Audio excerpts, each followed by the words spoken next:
स्वागत है आपका इस YouTube चैनल में। आज हम आपके लिए लेकर आए हैं एक नया वीडियो, जिसमें आज हम बहुत अच्छा सा टॉपिक कवर करने वाले हैं।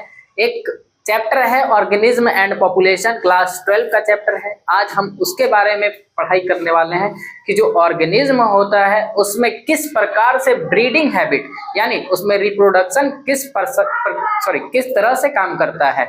कुछ ऑर्गेनिज्म जिनमें सिर्फ और सिर्फ पूरे जीवन में एक ही बार रिप्रोडक्शन हो सकता है, उसको हम लोग बोलते हैं सेमेल्पेरस। क्लियर हो गया होगा। नाम से हमें उतना अंदाजा नहीं रखना है। नाम कभी भी आपका 12 में नहीं पूछा गया है आज तक कि सेमेल्पेरस किसको बोलते हैं। बस एग्जाम्पल पूछा गया है, जो कि हम तुरंत से बात कर ले रहे हैं एग्जाम्पल पे। इधर आइए, अब बोला जा रहा है कि दूसरे ऑर्गेनिज्म कौन से होंगे जो एक ही जीवन में यानी अपने जीवन में बहुत बार अपने बच्चों को जन्म दे सकते हैं, रिप्रोडक्शन कर सकते हैं, उसको हम लोग बोलेंगे इटेरोपेरस। क्लियर हो गया होगा। दो तरह के ऑर्गेनिज्म है, जो एक बार जन्म दे रहा है उसको हम बोलेंगे सेमेल्पेरस, और जो बहुत बार जन्म दे रहा है अपने बच्चे को उसको बोलेंगे इटेरोपेरस। चलिए फिर से शुरुआत कर लेते हैं, डिटेल में जानना है इसके बारे में। Organism are categorised into two main type based on their breeding frequency, यानी कि वो अपने जीवन में कितनी बार जनन कर सकते हैं, रिप्रोडक्शन कर सकते हैं, उस आधार पर हम लोग दो भागों में बांटते हैं। पहला हो जाएगा सेमेल्पेरस, दूसरा हो जाएगा इटेरोपेरस। हमने जैसा कि बताया, नाम से आपको कोई जरूरत नहीं है, नाम भूल जाइए। हम तो आज ही बोल दे रहे हैं कि 12 में आज तक नाम कभी भी नहीं पूछा गया। ब्रीड वंस यानी कि जीवन में एक बार रिप्रोडक्शन करेगा। ब्रीड मल्टीपल टाइम यानी कि जीवन में बहुत बार, मल्टीपल टाइम यानी कि बहुत बार प्रजनन कर सकता है, अपने बच्चे को जन्म दे सकता है। आइए डिटेल में जानते हैं इसके बारे में। Semelparous species reproduce only once during their lifetime often in a single. क्या बोला जा रहा है कि जो सेमेल्पेरस होंगे वो जीवन में सिर्फ और सिर्फ एक ही बार अपने बच्चे को जन्म दे सकते हैं। उसके बाद या तो उनकी मृत्यु हो जाएगी या तो वो रिप्रोडक्शन के काबिल नहीं होंगे। क्यों? क्योंकि वो एक ही बार के लिए अपना जितना भी एनर्जी होता है उसी में लगा देते हैं। लिखा हुआ है बिग बैंग रिप्रोडक्टिव इवेंट, यानी कि एक बहुत बड़ा रिप्रोडक्टिव इवेंट होता है उनके लिए। And typical die shortly after, यानी कि उसके बाद या तो वो मर जाएंगे।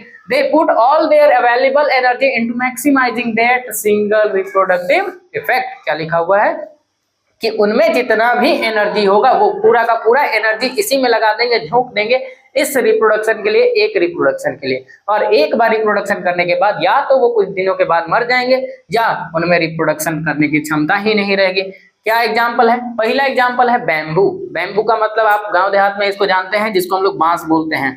बांस का अर्थ है बैम्बू। एक ही बार उसमें उसका फ्लावर बोले या फिर उसमें जो भी रिप्रोडक्टिव बर्ड आता है सिर्फ एक ही बार आता है, उसके बाद कभी भी नहीं आता है, उसमें हम लोग बोलते हैं इसको। उसके बाद सैल्मन फिश, क्या बोलेंगे इसको? या सैल्मन फिश भी पढ़ते हैं इसको हम। सैल्मन फिश का खासियत क्या है कि ये एक ही बार अपने जीवन में रिप्रोडक्शन कर सकती है। वो आपको दिख रहा होगा, ये है सैल्मन फिश। क्या खासियत है इस मछली का? गौर से सुन लीजिए। ये मछली रहती है मरीन वाटर में। मरीन वाटर का अर्थ समुद्री पानी, यानी समुद्र में रहती है। अब इनका खास बात यह है कि ये मरीन वाटर में रहने के बावजूद ये मरीन वाटर में अंडे प्रोड्यूस नहीं कर सकती, अंडे नहीं ले कर सकती, यानी कि अंडे को पानी में नहीं दे सकती। कौन से पानी में? मरीन वाटर में। तो इसके लिए ये क्या करेगी? इनमें एक एडाप्टेशन देखने के लिए मिलता है। एडाप्टेशन का मतलब अनुकूल हो जाना। ये सबसे पहले समुद्र के पानी से बाहर आएगी नदी के पानी में, रिवर पानी में, यानी कि जब समुद्र के पानी से ये रिवर में आ रही है तो ये हो जाएगा फ्रेश वाटर, यानी ये फ्रेश वाटर में आती है। क्यों? क्योंकि अंडे देने होते हैं। जब ये अंडे दे लेगी फ्रेश वाटर में, इसके जो अंडे होंगे अंडों से बच्चे आएंगे, और बच्चे जब बड़े हो जाएंगे, थोड़े बड़े होने के बाद वो फिर से रिटर्न आ जाएंगे मरीन वाटर में।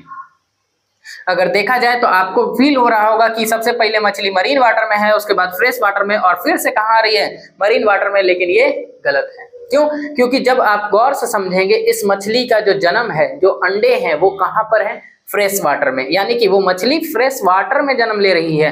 अलग बात है कि उसकी मम्मी या उसकी माँ आ रही है मरीन वाटर से, लेकिन उनका जन्म तो कहाँ हो रहा है? फ्रेश वाटर में।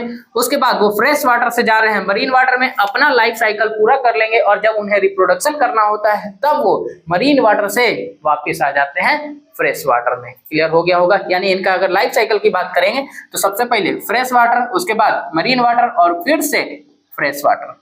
क्लियर हो गया। लाइफ साइकिल में कभी भी कंफ्यूज मत होइएगा। सैल्मन फिश याद रखिएगा। किस प्रकार से याद रख सकते हैं इसको कि सैल्मन फिश है भाई, कहीं भी जा सकते हैं। आगे आ जाइए। Iteroparous species have multiple reproductive cycles और events throughout their lifes, यानी कि ये अपने जीवन में कितना बार भी रिप्रोडक्शन कर सकते हैं, इनमें कोई लिमिट नहीं है। और लिमिट भी है तो बहुत कर सकते हैं, 10, 15, 20 बहुत कर सकते हैं, एक ही बार नहीं। अपने जीवन में बारी बारी से बहुत बार बच्चे को प्रोड्यूस कर सकते हैं, इसलिए हम इसको बोलते हैं iteroparous. They survive across multiple seasons और ईयर्स, यानी कि ये बहुत सालों तक जीवित रहते हैं रिप्रोडक्शन करने के बावजूद भी। Partitioning their energy among growth, survival and repeat reproduction, यानी कि ये अपने जो एनर्जी होता है रिप्रोडक्शन के लिए उसको बचा के रखते हैं, बांटते रहते हैं, बार बार अपने रिप्रोडक्शन में एनर्जी खर्च करते रहते हैं, फिर भी इन्हें उतना ज्यादा दिक्कत नहीं होता है। जैसे एग्जाम्पल आप सबको जानते हैं ह्यूमंस, कि एक ह्यूमन अपने जीवन काल में बहुत ज्यादा बार रिप्रोडक्शन कर सकता है, बहुत बच्चे को जन्म दे सकता है। उसी प्रकार से बर्ड्स, यानी कि जितने भी पक्षी हैं वो भी अपने जीवन काल में रिप्रोडक्शन कर सकते हैं, इनमें भी कोई दिक्कत नहीं है, एक बार में बहुत सारा रिप्रोडक्शन एक जीवन में कर सकते हैं।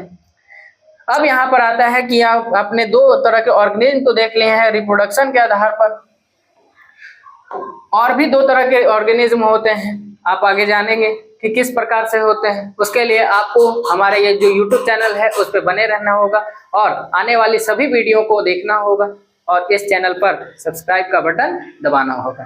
फिर से मिलते हैं एक नए वीडियो के साथ। Thank you.